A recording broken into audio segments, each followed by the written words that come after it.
I got the horse right here, the name is Paul Revere, and here's a guy that says if the weather's clear, can do. Hello, racing fans, and welcome back to another edition of Handicapper's Corner, brought to you, as always, by the Derby Bar and Grill. I'm Mike Heads, I'm with Drew Forster. We're going to go through the Saturday, June the 15th races at Hastings. Beautiful Hastings race course. It's going to be a great weekend. 8 races on Saturday, 8 races on the Sunday program as well. So lots of racing activity for you this Yep, 8 races both days, Mike said, and good stake both days. We got the older mares in the Strawberry on Morn. Saturday, the Strawberry Morn, and then the older boys Longdon, on Sunday. You Kicks off with a $4,000 non-2 for 3.5 Colton Gellings, going 6.5 furlongs. Pretty contentious field here. I mean, there's 3 horses I like. I like the 3, 5, and 6. I did go to the 5. Those look like the 3. Yep, they are. I went to another Guinness. I thought a good race last time in that Martello next Otis 8 non-3. Cheapest price of his career. He gets in for 4. Alex Marti, nice win last weekend, does ride for Keith Pearson. That was a very good year. Another Guinness. I put Tricky Notice on the Mark Cluche barn. Probably needed that first race. And that was a live heat with Martello, Transplant. They both come back to win. Desi was in there. Only got beat a neck for 3rd. And Amadeo Perez sticks with another live one. And Bow Chicka Wow Wow out of the Steve Henson barn. Another one coming up at 8 non-3. I didn't think that 8 non-3 was as tough with Red Buffalo and Nye Newman as the 8 non-3 that another Guinness is coming out of. That's why I have him on top. I put Bow Chicka Wow Wow with Enrique Gonzalez in the 3rd spot. 5, 6, and 3 for me. Yeah, I have the same 3 horses. I did go to Bow Chicka Wow Wow. I don't think the horse ran his best race first time out. I think his last 2 races in July of last year would really, beat this field. Yeah. He's got the best numbers. But agreed, it wasn't the toughest of non-3/8s, and the horse didn't run all that well. But it's come back with 2 good works. I think this horse will rebound with a good effort. I put the 5 horse, another Guinness, your top pick in for 2nd, and Tricky Notice for 3rd. Those are your 3 horses, I agree. It's 3, 5, 6, or whatever order of those 3 in the Saturday opener. On to race number 2. Got fillies and mares here, 12-5 claimer, going 6.5 furlongs. The 6 horse Indy Rock, really not a lot of options where to run, and just no mares races going, and that's why this horse surfaces for 12-5 off of a runner-up effort for 25. The 25s aren't going, the 16s aren't going, the 35s aren't. There's nothing going. They managed to assemble 6 fillies and mares here for 12-5, and that's why they all show up. And Indy Rock's got the best numbers, but should be miles the best in here for me. I think one of the best bets of the day. Yeah. Put the 3 horse Tattooed Kitty in for 2nd. Nice not maiden score, but first up win this year. Didn't have to work all that hard on the lead, but still sprinted home very nicely. She's live, as is the 4 horse Babylon Will Fall. Another one that Terry Clyde had super ready. Got 6 wins already this year, and could get another one here with Babylon Will Fall. I thought those were your 3 horses. I left out Bear, who was 2 for 2 this year, but those are in restricted non-3s.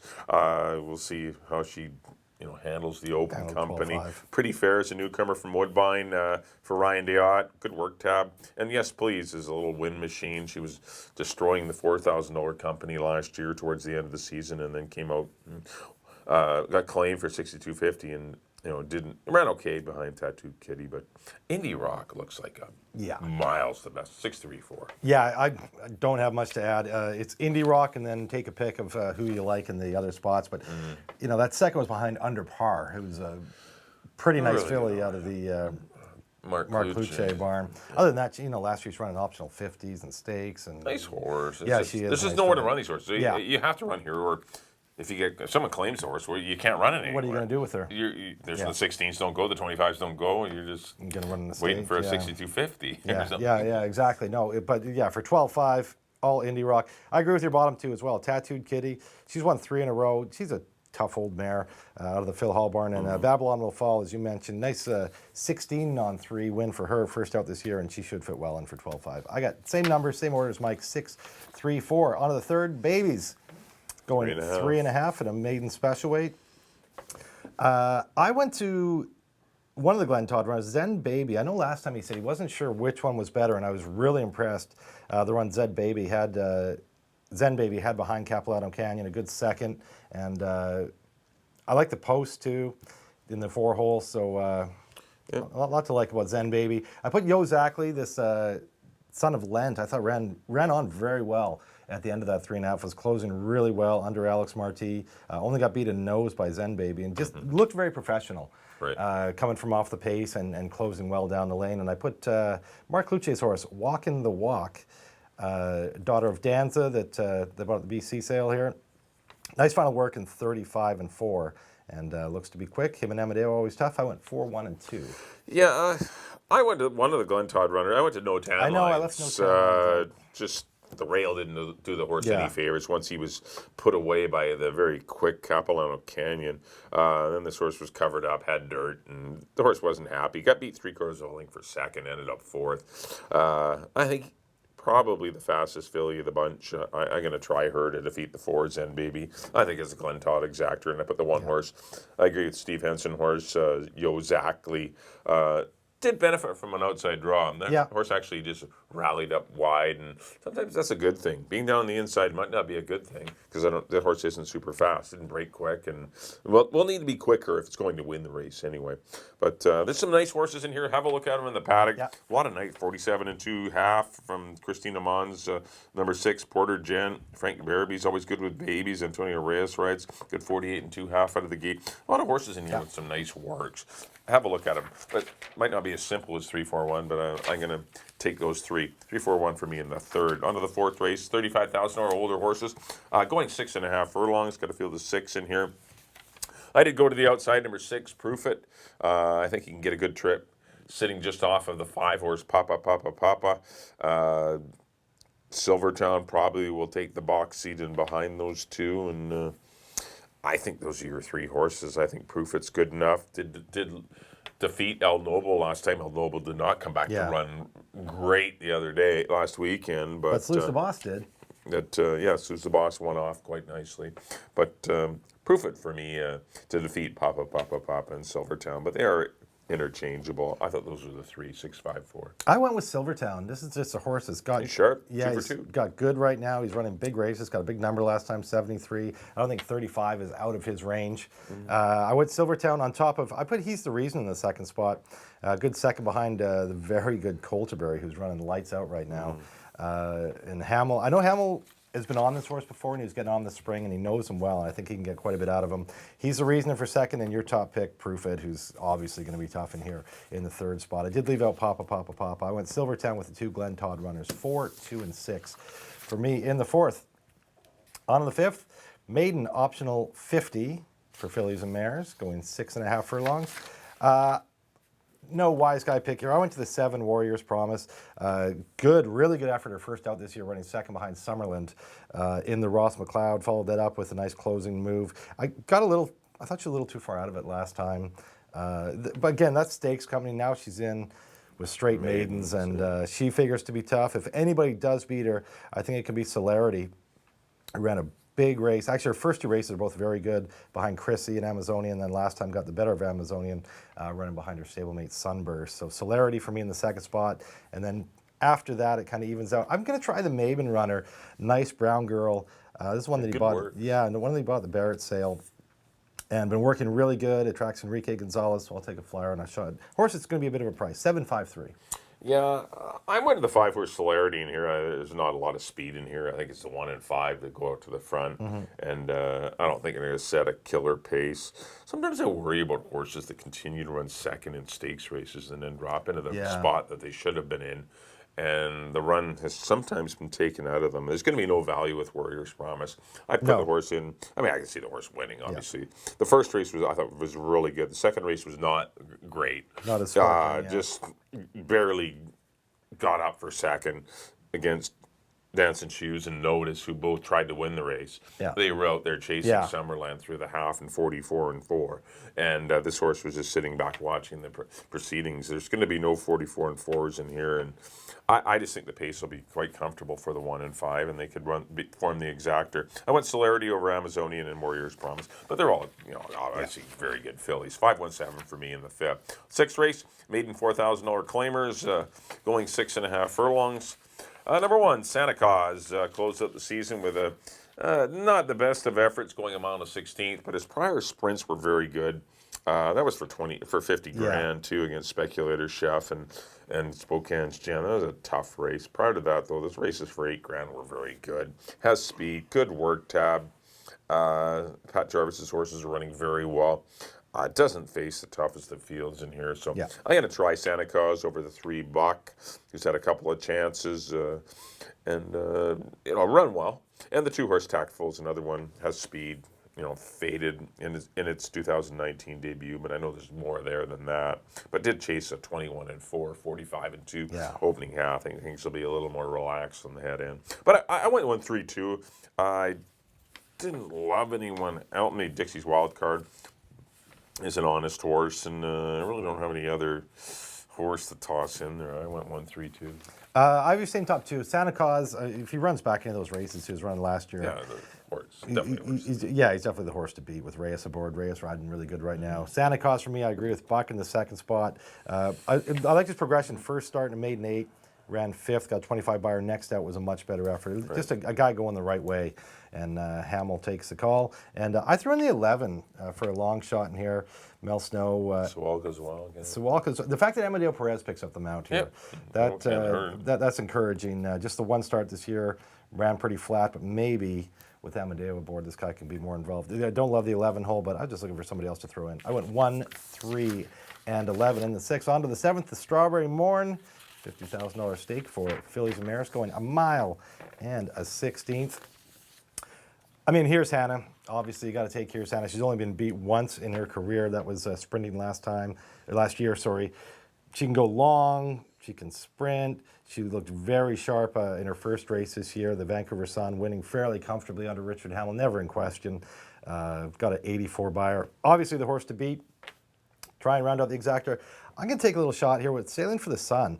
I thought a really good effort in her first start, third behind Good Luck to You. Good Luck to You had a race, and Sailing for the Sun didn't. I think she's just been training lights out. Got a good record of the distance. She's 4 for 6, 1-2, going 1 mile 16th, and she's got back class. Amadeo Perez rides. I'm going to try her. Why not? Try her for second, and I throw in Good Luck to You.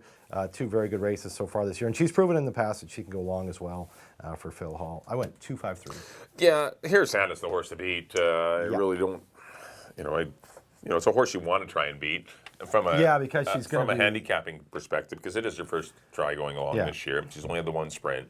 Might be vulnerable. This could be her worst route race today, and she might be beatable. But I just don't see anyone that can go with her.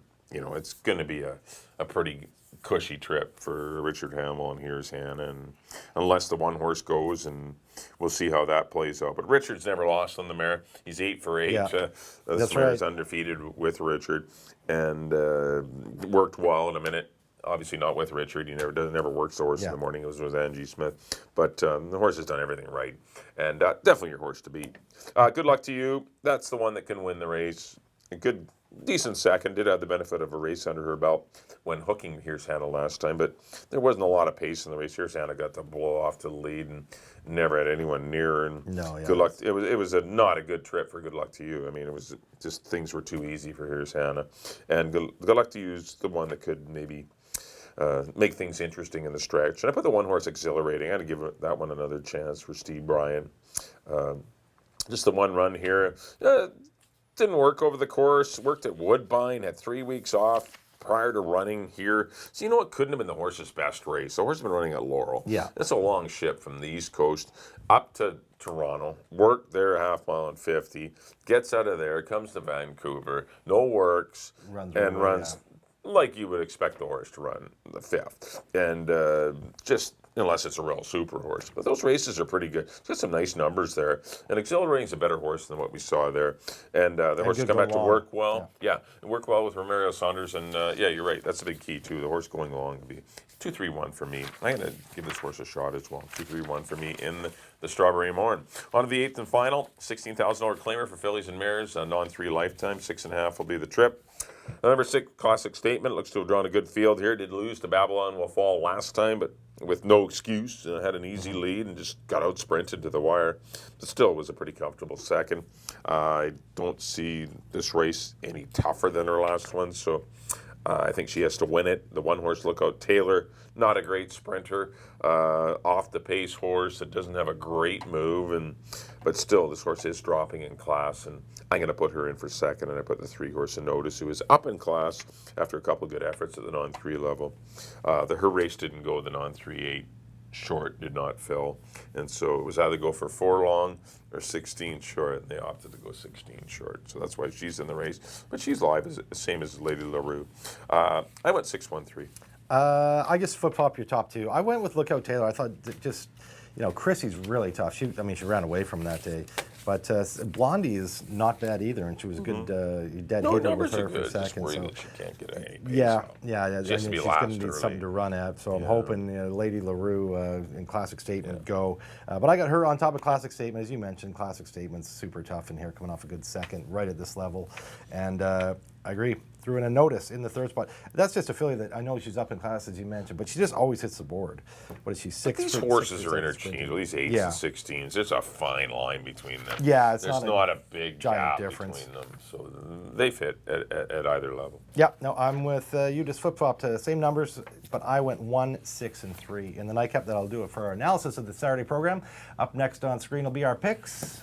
There we go. Back in race number 1, I went to the 3 horse Bow Chicka Wow Wow. Going to go 3, 5, and 6. Race number 2 under the 6 Indie Rock. 6, 3, 4. Race number 3, I went to the 3 No Tan Lines. 3, 4, and 1. Race number 4, I went to the 6 Proof It. Over the 5 Papa Papa Papa. And the 4 Silvertown. Race number 5, I went to the 5 Celerity. Going to go 5, 1, and 7. Race number 6, I went to the 1 Santa Claus. 1, 3, 2. Race number 7, I went to the 2 Here's Hannah. Over the 3 and the 1. But it'll be a good race with good luck to you and exhilarating. In the finale, I went to the 6 horse Classic Statement. Going to go 6, 1, and 3. On to my picks. There we go. Back in the first, I went to the 5, Another Guinness, over the 6 and the 3. In the second, I agree with Mike, probably your best bet of the day, number 2, Indie Rock, over the 3 and the 4. In the third, the Baby Race, I went to the 4, Zen Baby, over the 1 and the 2. In the fourth, the 35, I went to the Improving Silvertown, over the 2 and the 6. In the fifth, I went to the 7, Warrior's Promise, at a very short price, over the 5 and the 3. The 6th, I agree with Mike, number 1, Santa Claus, over the 3, and I went to the outside, threw in the 11 horse for the 3rd pick. And in the Strawberry Morn, Here's Hannah, it's her race to lose, that's for sure, over the 5, Something for the Sun, and the 3, Good Luck to You. And in the nightcap, I went to the 1, Lookout Taylor, over the 6 and the 3.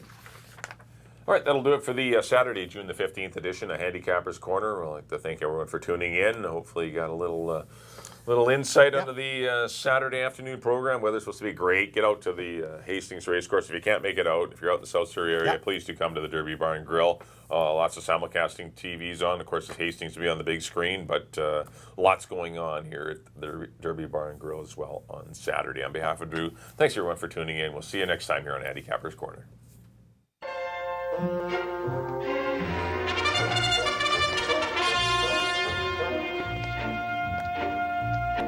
I got the horse right here, the name is Paul Revere, and here's a guy that says if the weather's clear, can do